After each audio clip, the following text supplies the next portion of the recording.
thank you both for coming. Of course, old friend. You seem troubled. More troubled than usual, I mean. Perceptive, as always.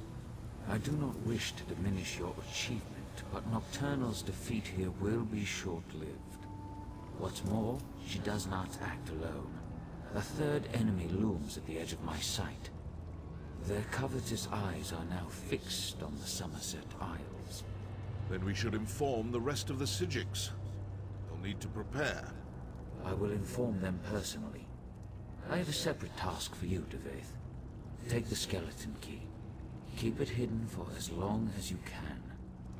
I trust that this task pleases you. After all, your love of such trinkets is what brought you here in the first place. Sometimes I wonder if you see too much. I will keep it safe. Farewell, Devaithfear. We will not meet again. I haven't visited this memorial for centuries, but even I need reminders every now and again.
Do you like this place? It took me the better part of a decade to perfect it. Every stone and flower tells a story. Tales of how things were, how they ought to be. I thought about destroying it on more than one occasion. I'm glad I didn't. I know. Ask and I will answer truthfully. Just know that the truth often fails to satisfy. You expect something grand, but I promised you the truth. I am only what time and circumstance made me. Son of a lost house, friend to a fallen king.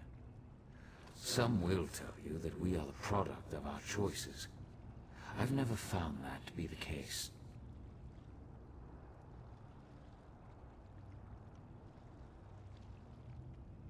I am whatever the people need me to be. A guardian, an oppressor. For some, too distant. For others, too meddlesome. I am the canvas upon which they paint their dreams and resentments. A vessel for their hopes and doubts. A mirror, nothing more. I don't.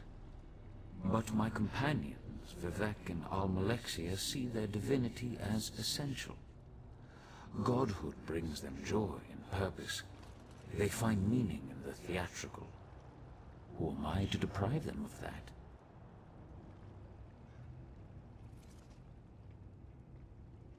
Almalexia defies symbol analysis.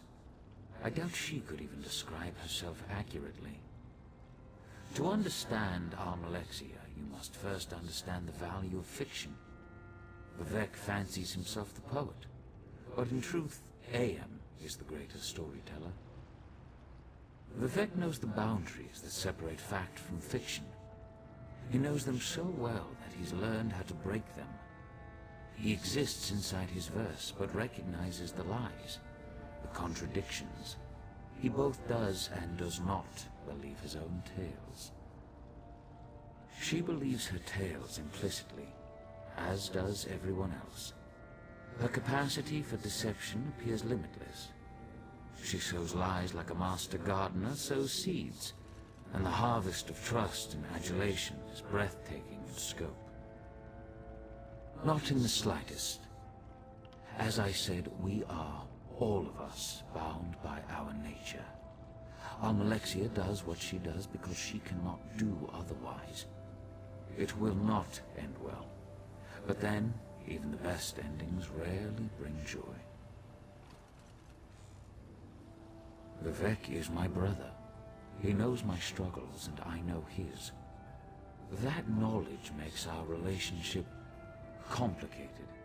To truly know someone is as much a curse as it is a blessing. Regret.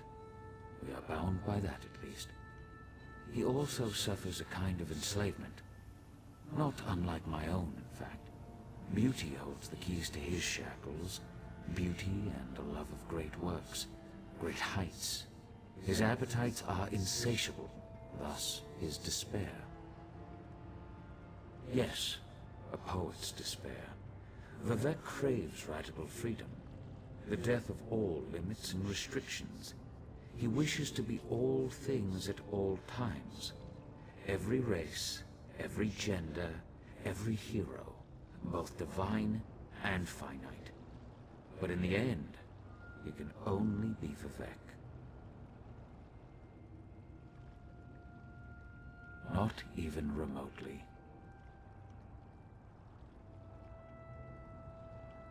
I sometimes ask myself the same thing. May I confess something to you? I suffer from a peculiar ailment. Shall I describe it? I bear the cruel weight of certainty. Total, absolute, relentless certainty. People rarely comprehend the luxury of doubt, the freedom that comes with indecision. I envy you. Indeed, but such questions are flaccid, cursory indulgences that come and go in an instant.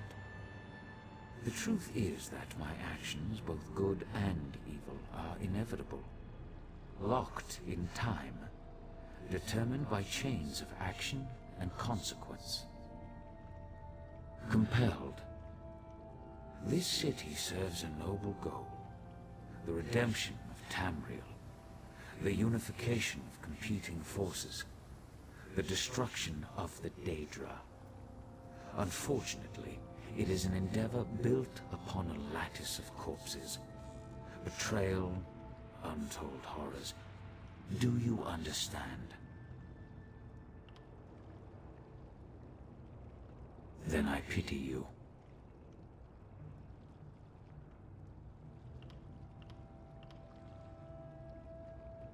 I instructed Devaith to run from the battle that is to come. Now, I urge you to run toward it. Long ago I brokered a truce with the princes of Oblivion. This pact bound 8 princes to an oath that they would never again set foot on Tamriel.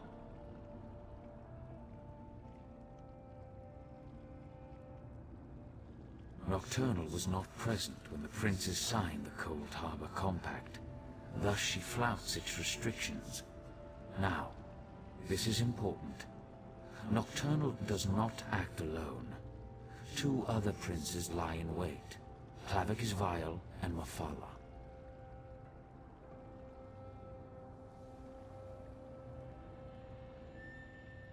Defeated? Forgive my candor, but Clavicus Vile cannot be defeated through force of arms. Neither can Mafala.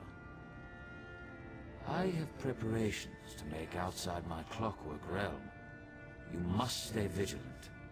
Take heed of any Daedric incursions and stand ready to fight.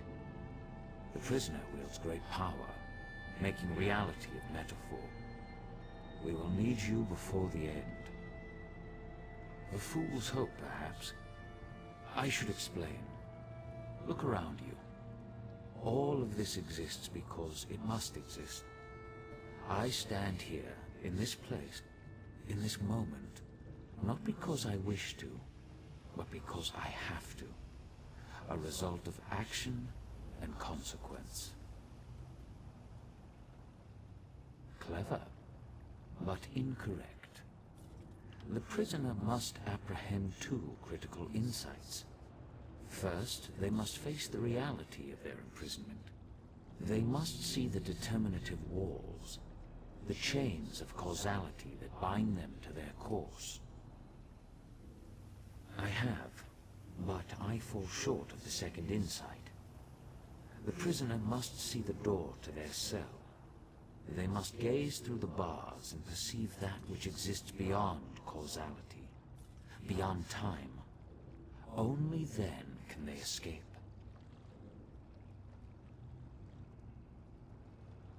I see only unsteady walls.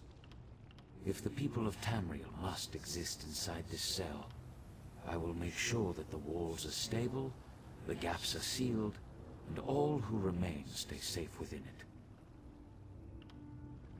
I sometimes ask myself the same. I suffer, indeed, compelled.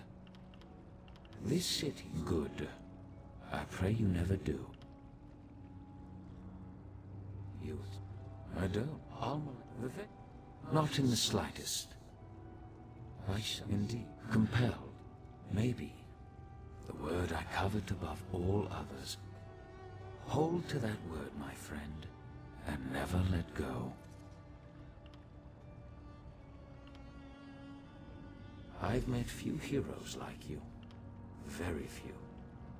I take this matter of the Triad upon myself, but in truth, you may be the one that saves us. The prisoner who frees the world. We shall see. Farewell.